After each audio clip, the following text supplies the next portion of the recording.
सभी को मेरा नमस्कार। चलिए एक और पोएम आज हम डिस्कस करते हैं। इस पोएम का नाम है इन द कंट्री। ये एमपी बोर्ड क्लास 12 के जनरल इंग्लिश से ली गई है, चैप्टर नंबर 7।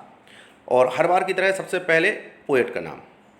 इस पोएम के पोएट का नाम है विलियम हेनरी डेविस, जिसे हम शॉर्ट में WH डेविस भी कहते हैं। दोस्तों ये 24 लाइन की कविता है, लेकिन इस बार हम इसको स्टेंजा में नहीं पढ़ेंगे बल्कि पार्ट में पढ़ेंगे और क्वेश्चन आंसर भी पार्ट्स में ही डिस्कस करेंगे। ठीक है, हम केवल 2 पार्ट्स में इसको डिस्कस करेंगे इस पोएम को। चलिए सबसे पहले पहला हिस्सा, फर्स्ट पार्ट। पहले हिस्से में हम इसकी 8 लाइन्स को डिस्कस करेंगे। यहाँ इन 8 लाइन्स में जो पोएम है वो ये बताना चाहता है कि वो शहर की ज़िंदगी को छोड़कर जंगल में भाग जाना चाहता है। क्यों भागना चाहता है ये हम इसकी पोएम के ये जो 8 लाइन है इनके अर्थ में समझने की कोशिश करेंगे।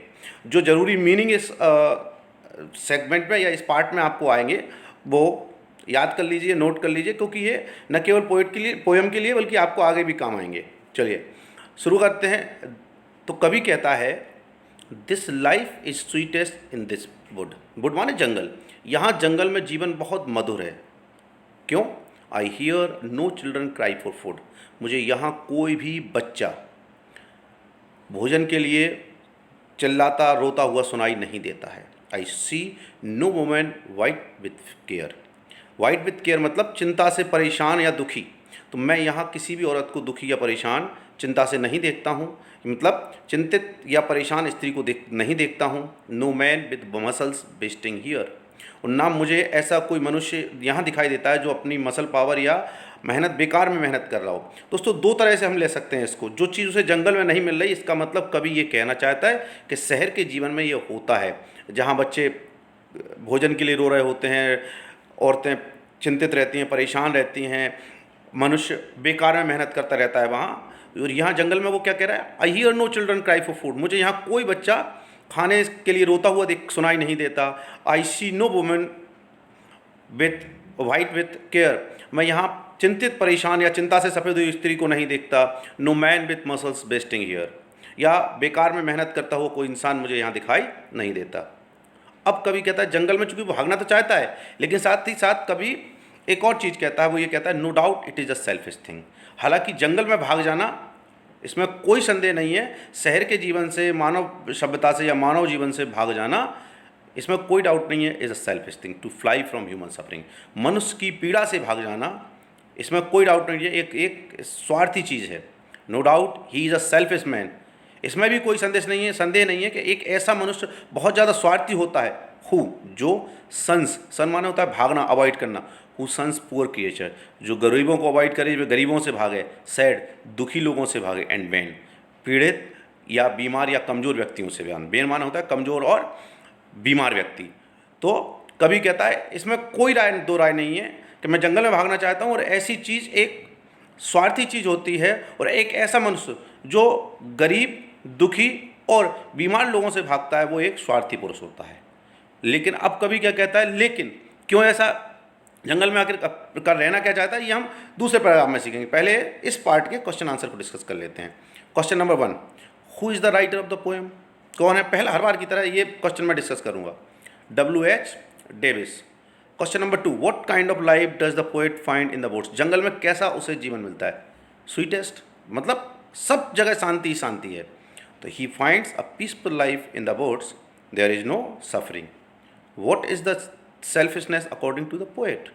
कवि के अनुसार स्वार्थी जीवन क्या है? To run away from human suffering. मानव चिंता, परेशानी, पीड़ा से भाग जाना कवि के अनुसार स्वार्थ है।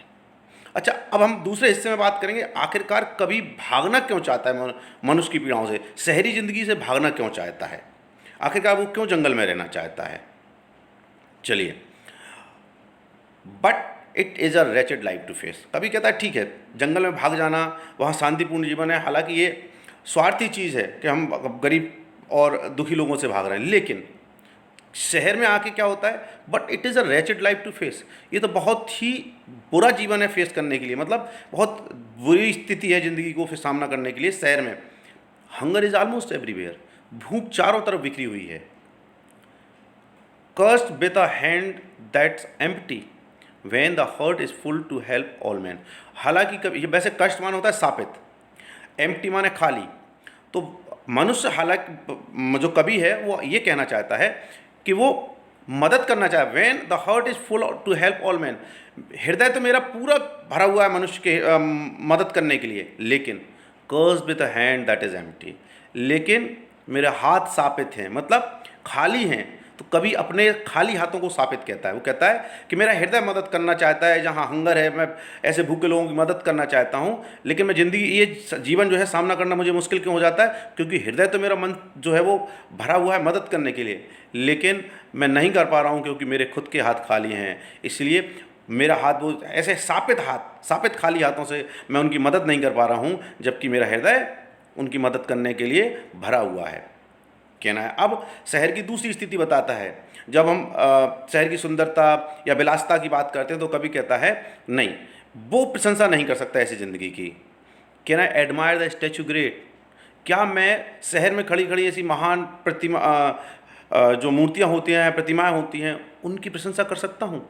When living man star at its feet, star माने भूख मरना, जब जीवित मनुष्य उनके कदमों में, यानी उन बड़ी बड़ी मूर्तियों के जो शहर में बनी हुई हैं उनके नीचे मर रहे हैं, भूखों मर रहे हैं, वहाँ पड़े हुए हैं। Can I admire the parks green tree, क्या मैं उस पार्क की सुंदर हरी भरी दृश्य को या पेड़ों को प्रशंसा कर सकता हूँ, तारीफ कर सकता हूँ। A roof of homeless misery, जो कि निर्घर लोगों के लिए, जो बेघर लोग हैं उनकी पीड़ा, या उन पीड़ित जो बेघर लोग हैं उनके लिए छत का काम करते हैं, मतलब उनके नीचे एक बेघर लोग पड़े हुए हैं। क्या ऐसे हरे भरे पेड़ों की मैं तारीफ कर सकता हूँ जिनके नीचे बेघर दयनीय पीड़ित लोग पड़े हुए हैं। मिजरी माने पीड़ा, तो उन पीड़ाओं से भरा हुआ वो जो पार्क है, मैं ऐसे पार्क की तारीफ कर सकता हूँ का। When I can see few man in need, मुझे यहाँ शहर में बहुत कम लोग ज़रूरत में दिखाई देते हैं। I then have the power to help by deep, हालांकि मैं ऐसे लोगों की अपने काम से मदद करना चाहता हूँ, ताकि नो लॉस माई चेयरफुल इन पिटी, ताकि मैं इस तरस में, इस जो पीड़ा मुझे हो रही है उनको देख के, ताकि मैं अपनी उसमें प्रसन्नता ना खोऊँ। Which I must do in every city, और मुझे ऐसा मैं हर शहर में करना चाहता हूँ। कैसा? मैं मदद करना चाहता हूँ ताकि मैं अपने मन की तरस खाकर प्रसन्नता ना खोऊं, और मैं इन सब की मदद अपने कामों से भी करूं जब वो मुझे ज़रूरतमंद लोग हैं, लेकिन कर नहीं पा रहा। क्यों नहीं कर पा रहा? माई हैंड से, वो उसने पहली ऊपर लाइन में क्या कहा है? एम्प्टी हैं। साथ ही साथ वो क्या कहता है? For when I am those in great places, क्योंकि मैं जब भी इन शहरों में जाता हूँ, आई सी 10,000 सफरिंग फेसेस, मुझे हजारों चेहरे दिखाई देते हैं, पीड़ित परेशान लोग। बिफोर मी स्टेयर्स अ वॉल्फिश आई, जो मुझे घूरते रहते हैं। वॉल्फिश आई माने क्या होता है? वॉल्फ माने होता है भेड़िया, भेड़िया माने जब भेड़िया हमारी तरफ देखता है तो वो ललचाई लोभी आंखों से देखता है कि सब कुछ छीन ले जाएगा। जो मेरे सामने घूर रहे हैं बिल्कुल वॉल्फिश आई, मतलब एक तरह से ललचाई या लोभी आंखों से, जो अपनी बारी में मुझसे कुछ ना कुछ छीनना चाहते हैं। मतलब जब मैं इन बड़े शहरों में जाता हूँ तो मुझे हर जगह पीड़ित चेहरे दिखाई देते हैं, और मेरे सामने लोभी आंखों वाले लोग खड़े रहते हैं जो घूरते रहते हैं अपनी बारी का इंतजार करने के लिए। बिहाइंड मी क्रीप्स अ ग्रोन और साई, और मेरे पीछे रेंगते रहते हैं, कराते रहते हैं, आ भरते रहते हैं। क्या मैं ऐसे शहरी जीवन की तारीफ कर सकता हूँ? ठीक, ये इस पोएम का अर्थ था। अब सेगमेंट 2 के हम क्वेश्चन आंसर को डिस्कस करते हैं। पहला question, what is the difference between a selfless and helpless man, selfish and helpless man. तो मैंने पहले भी कई बार कहा है, एक दो क्वेश्चन हर पोएम में ऐसे होते हैं जिन्हें हम इम्प्लाइड इन्फॉर्मेशन के द्वारा निकाल सकते हैं। देखिए, सेल्फिश कवि ने बता दिया सेल्फिश व्यक्ति कौन होता है, हेल्पलेस हमें इम्प्लाइड करना पड़ेगा। तो अब हम आंसर देखते हैं। अ selfish man always thinks of himself, स्वार्थी आदमी हमेशा खुद के बारे में सोचता है, एंड नॉट ऑफ अदर्स, दूसरों के बारे में नहीं। वाइल लाचार व्यक्ति कौन होता है? जो मदद तो करना चाहता है दूसरों की, लेकिन बेचारा खुद की परिस्थिति के कारण नहीं कर पा रहा। और यही कवि ने कहा भी है कि वो लाचार, हेल्पलेस है, तो क्योंकि मन उसका भरा हुआ है लेकिन हाथ उसके खाली हैं। तो वाइल अ हेल्पलेस, वाइल माने जबकि, helpless man wants to help others but he is unable to do it, लेकिन वो ऐसा करने में असमर्थ है। Question number 5, why does the poet not admire the beautiful sights of the city, sights माने दृश्य, शहर के सुंदर दृश्यों की तारीफ क्यों नहीं करता? हरा भरा बगीचा है, आपकी सुंदर सुंदर मूर्तियां हैं, क्यों नहीं? इसलिए क्योंकि the poet does not admire the great places in the city because he find suffering and misery everywhere. उसे पीड़ा और चिंता परेशानी चारों तरफ दिखाई देती है, दुखद स्थितियाँ उसे हर जगह दिखाई दे रही हैं। Question number 6, describe the sights and sounds of the city as portrayed in the poem. जो दृश्य और जो आवाज़ें शहर के बारे में जो वर्णित की गई हैं पोएम में, उनको बताइए। तो क्या है, पहले हम थोड़ा सा पोएम की लाइन से याद करने की कोशिश करते हैं।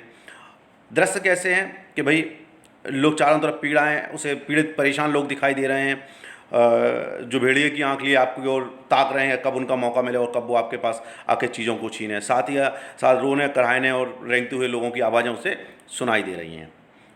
Here's the answer, the sight portrayed are those of, जो दृश्य हैं वो थाउजेंड्स ऑफ सफरिंग फेसेस, बहुत पीड़ित, हजारों पीड़ित लोगों के चेहरे, and the greedy people waiting for their chance, और लालची लोग जो अपने चांस का इंतजार कर रहे हैं। एंड साउंड्स किसके, and the sounds are those of groans and sighs of the poor, गरीब लोगों की पीड़ा, ग्रोन माने कराहना, कराह और आह भरने की आवाज़ें।